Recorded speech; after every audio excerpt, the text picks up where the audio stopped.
ano de 1968 foi muito difícil para nós brasileiros. Vivíamos um regime militar, a liberdade de expressão era censurada e esse ano ficou mais tenso com a implantação do AI-5, um decreto que consolidou ainda mais a ditadura. Muitos que lutavam contra o regime foram presos, torturados, mortos. Em homenagem àqueles que não se calaram e enfrentaram a repressão, a UERJ promoveu, no final do ano passado, um ciclo de debates sobre o movimento conhecido como Resistência Democrática. Na abertura do evento, uma justa homenagem ao professor Américo Piquet Carneiro, antigo diretor da Faculdade de Ciências Médicas e um dos símbolos desta prova de amor, à UERJ, à liberdade e ao Brasil. Confira!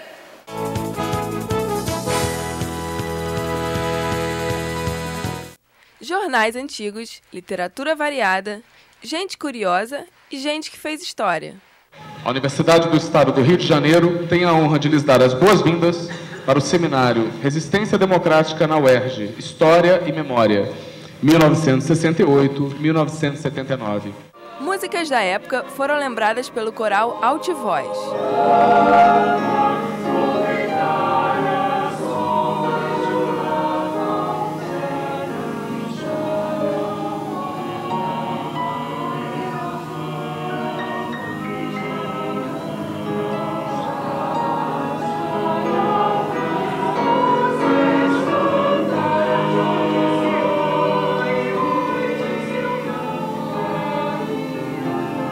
Eduardo Fasten, um dos coordenadores do projeto, explicou a origem da ideia. A motivação para esse projeto tem início no primeiro semestre, quando começa a pipocar na imprensa, na mídia, na área cultural brasileira, os ecos de mais uma década de rememoração dos idos de 68. Isso ricocheteou no Conselho Universitário, onde eu era conselheiro, e em conversas com muitos colegas, ficou evidente que havia, do ponto de vista da UERJ, lacunas importantes de registro histórico e rememorações mais específicas a serem feitas. E que certamente a gente está colocando mais um tijolinho na história da nossa universidade, não é? Assim, eu realmente estou muito emocionada assim, pelo que eu vi hoje do filme, pelo que representa esse evento, na verdade, da UERJ está sediando um evento tão importante de resgate de um período tão difícil, né, mas, ao mesmo tempo, tão importante da nossa história. Eu acho que é uma honra para a nossa universidade estar sediando e estar organizando esse evento. Depois, discursos emocionados sobre o homenageado. E eu me lembro que, uma ocasião, ele me disse que cada pessoa era todo o universo, o que explica sua postura firme contra a ditadura militar e sua atuação em defesa dos que foram por ela perseguidos. A profunda consciência democrática do professor Piquet Carneiro era um corolário da sua tolerância, da tolerância que ele tinha para com as pessoas que cercavam e que se refletia na diversidade filosófica, política e religiosa do corpo docente da terceira clínica médica, que se estendia até as pessoas, frequentemente se estendia às pessoas que o atacavam pessoalmente. Eu teria muitos episódios para falar sobre o professor Piquet Carneiro. Ele cruzou minha vida desde que eu entrei na universidade, em 1965. E, desde o primeiro ano, ele foi a influência máxima. Dia 30 de outubro de 68, quando um general se dirige ao gabinete do professor, o gabinete do diretor da faculdade naquela época, e diz a ele: vamos invadir a faculdade, vamos entrar, porque temos 60 pessoas que queremos recolher daqui, e, além de tudo, a história das armas que já foi contada. Queremos recolher as armas que foram de nós tiradas. O professor, numa das suas atitudes mais dignas e de uma dignidade que transcende a qualquer homem, de pé, eu me lembro muito bem, com suas mãos apoiadas sobre a mesa, diz ao general, que eu não me lembro o nome, tentei achar o nome dele, mas não me lembro, diz ao general: senhor general, eu ficarei aqui com meus alunos, peço ao senhor que se retire. Nesta faculdade só se entra pelo vestibular. O general sai enfurecido e, enfurecido, se dirige à porta numa atitude de revolta. Saímos juntos do gabinete do professor e ele permaneceu no gabinete garantindo, nesse momento, a vida de talvez 60 ou mais alunos e garantindo a preservação da universidade. Esse gesto marcou definitivamente a minha vida naquele momento pela dignidade com que ele, com a consciência de um professor, enfrenta um general que tinha todo o poder nas mãos. A família Piquet Carneiro também esteve presente. Ele era um homem profundamente religioso. Era oblato do Mosteiro de São Bento, tratava de todos os monges gratuitamente, como muita da medicina dele foi exercida, mas era, sobretudo, um homem que frequentava, e eu acho que nisso aparece a segunda faceta, que é a faceta democrática que ele tinha, de ter uma legião de amigos no que então se chamava esquerda e do que naquela época se chamava direita. Foi a pessoa mais próxima que eu conheço de um santo. Isto é, não era, como ele disse com razão, um santo bonzinho. Ele expulsou um aluno da Faculdade de Ciências Médicas que o tinha cortado com gilete os artigos de uma revista técnica. Era justo e, quando necessário, ser enérgico na defesa da universidade, do aluno, de quem fosse, ele arrostava qualquer força. A UNAT, a Universidade Aberta da Terceira Idade, foi inspirada nos ideais de Piquet Carneiro, o que foi motivo de mais um discurso empolgante. Mas a figura do professor Piquet está sempre muito presente e sempre trazendo novas ações, novas propostas. Um homem, como eu sempre repito, o Midas, aonde ele coloca a mão, aonde ele colocou a mão, virou ouro.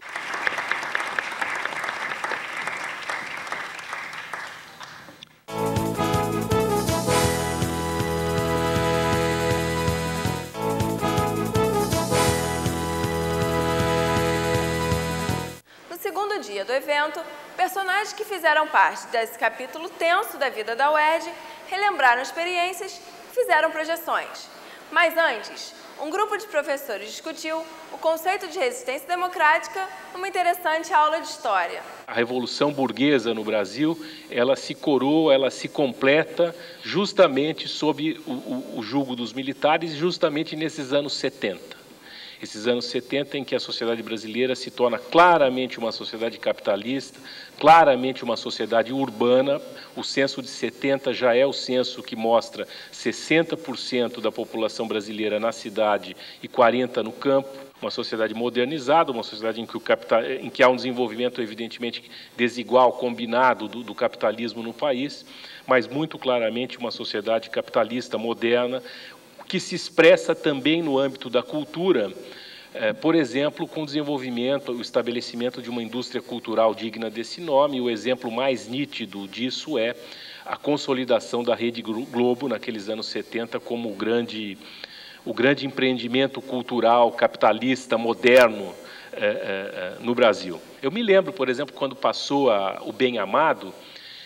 Era uma novela que o pessoal mais... Eu tinha, 15 anos por aí. Era uma novela que o pessoal mais à esquerda gostava muito, né? Porque tinha toda uma contextualização de crítica de uma certa oligarquia nordestina, alguns intelectuais que eram... Agora, era uma novela que ia ao ar 10 da noite, né? Era a novela das 10, mas, ao mesmo tempo, essa novela que é o ícone, digamos assim, de uma certa telenovela que, de alguma maneira, tem um lustro à esquerda, é uma telenovela que inaugura a telenovela a cores no Brasil da TV Globo. Esses anos 70 são anos de muita ambiguidade, tanto no aspecto político da ditadura, como mesmo da oposição. O caso da Embrafilme é muito nítido, né? Vários cineastas de esquerda que atuavam dentro de um órgão do governo. Eu penso o Bem Amado como,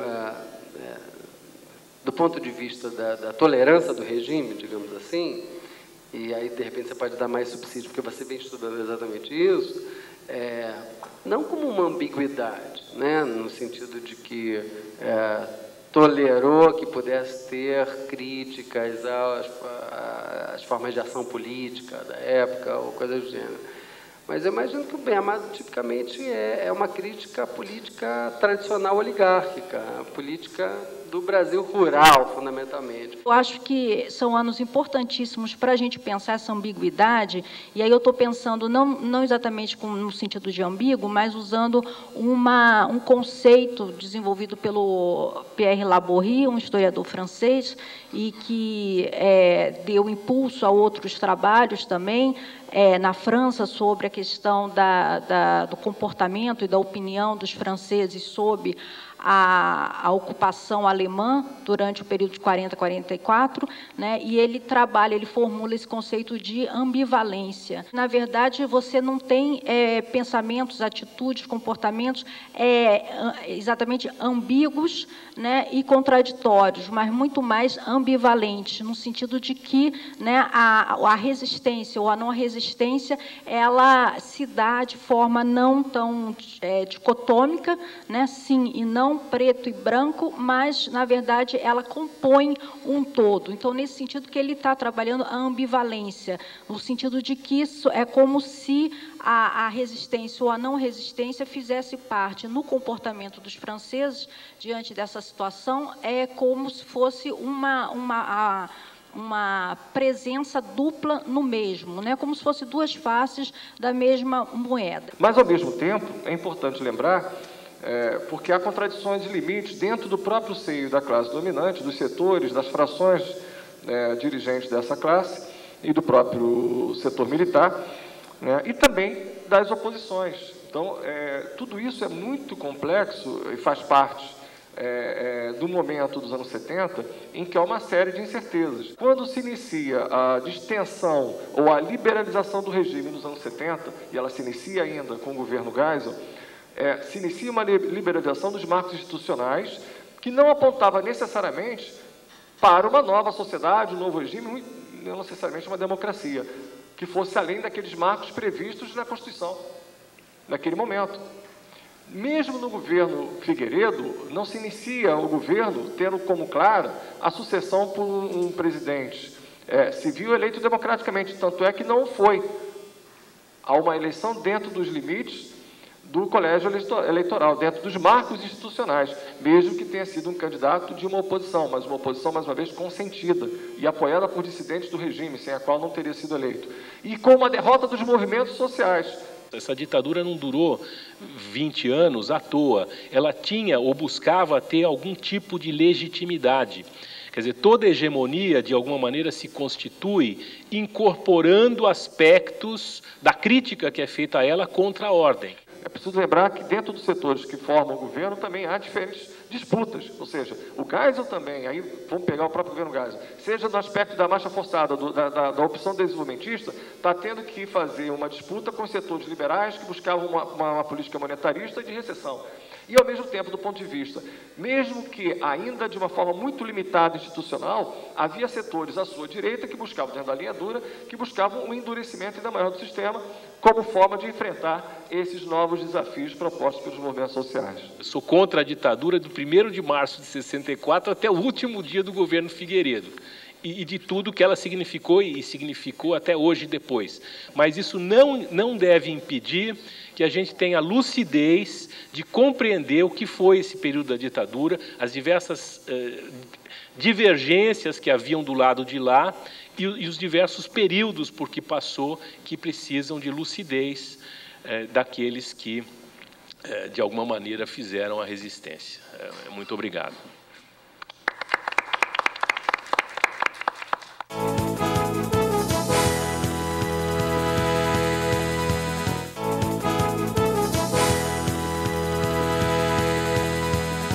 O passado e o presente sempre estarão juntos traçando destinos, seja na vida particular, seja na social.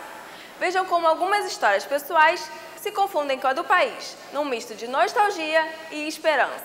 Aquele ano de 63 foi um ano de grandes atividades,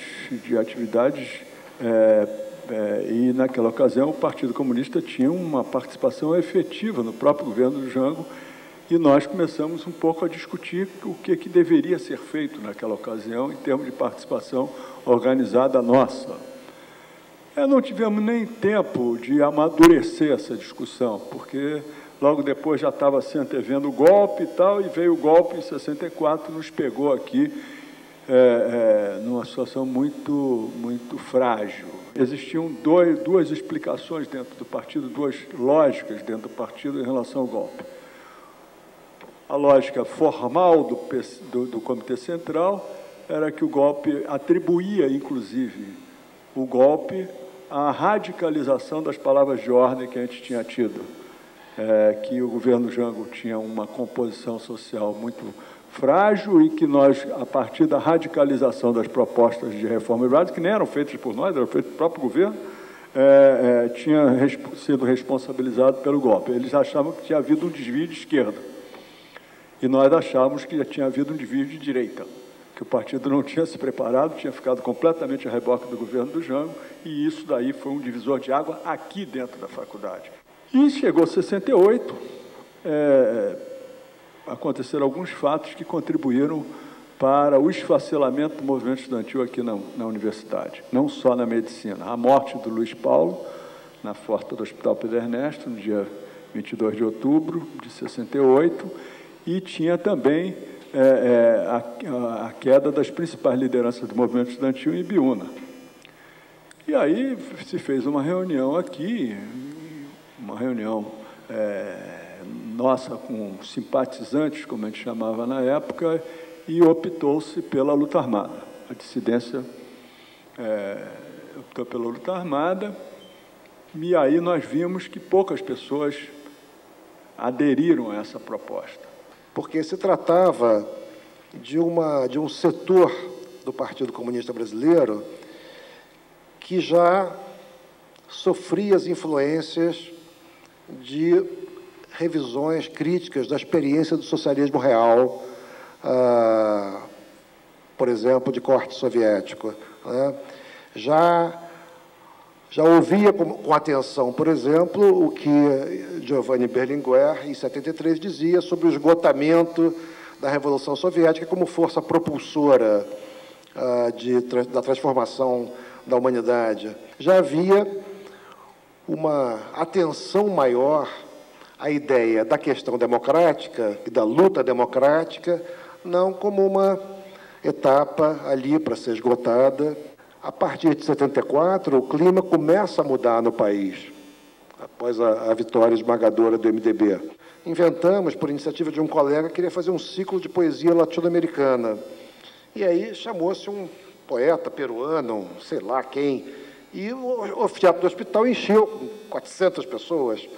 Uma coisa que ninguém acreditava muito que estava acontecendo ali. E isso se refletiu também no movimento universitário. Apesar de, daqui no Rio, ter havido um êxodo forçado de muitos militantes das principais universidades para o exterior, após a morte do Herzog, outras tendências e outros militantes, nesse último triênio da década, se dedicaram a, por exemplo, a reabertura das entidades estudantis, diretórios, DCEs, que na UERJ, na Universidade Federal, tinham sido fechados após o AI-5.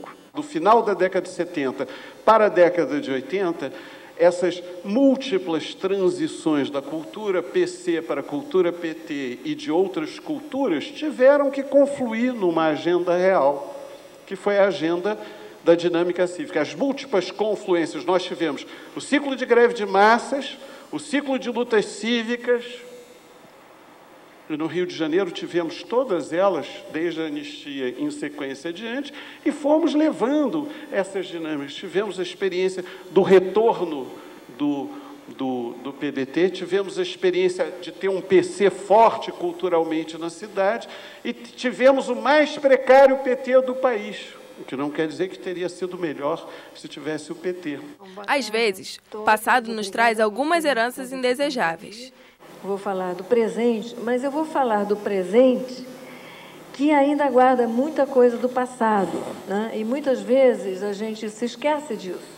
Muita coisa se avançou na redemocratização, né? Os presos políticos foram soltos, conseguiu-se finalmente as eleições, a primeira delas em 1982, depois a eleição direta para presidente mais tarde, não é? E, no entanto, a prática da tortura, que foi tão condenada na década de 70, nessa discussão sobre a redemocratização, ela continua, até hoje, né? Até hoje, criminosos pobres, favelados, não apenas os negros, mas também os brancos, pobres, são torturados, são ofendidos, são humilhados, são tratados no que eles chamam o esculacho. Ou seja, os policiais no Rio de Janeiro, muitas vezes, em vez de prender, matam, em vez de prender, esculacham, né? E isso faz parte desse panorama, né, que não se resolve, porque, obviamente, eu vou mostrar para vocês, a proporção daqueles que confiam na polícia, aqueles que acreditam que a polícia não é violenta, é menos de 10%. Essa estrutura policial, né, que é a base do nosso sistema de justiça, permaneceu, né? E, desse modo, por causa disso, nós temos que dizer que a redemocratização está incompleta, né? Ela está incompleta e ela está partida, porque para os brancos de classe média, de curso universitário, etc., a democracia está funcionando nesse sentido de que nós estamos protegidos pelos direitos de cidadania e um policial não vai ousar nos esculachar, nos matar. No entanto, para aqueles jovens que se envolveram na criminalidade comum, né, nos assaltos, mas principalmente no tráfico de drogas, essa prática permanece. Em meio a tantas indagações, uma certeza. Imensas transformações econômicas, políticas, sociais e no pensamento humano abriram-se para o século XXI. É um século mais em aberto do que foi o século XX. O século XX teve a Primeira Guerra Mundial, Revolução Soviética, crise dos anos 20, Grande Depressão, Estado de Bem-Estar Social, New Deal, Revolução Chinesa, Segunda Guerra Mundial, Guerra Fria, Cuba, Vietnã, fim do socialismo, tudo isso é pequenininho, perto do leque da história do século XXI, que se inaugura agora com essa nova década. De modo que, se do ponto de vista das respostas nós perdemos, do ponto de vista das perguntas, nós, do momento, vencemos. Para o bem ou pelo mal, esse é o debate agora.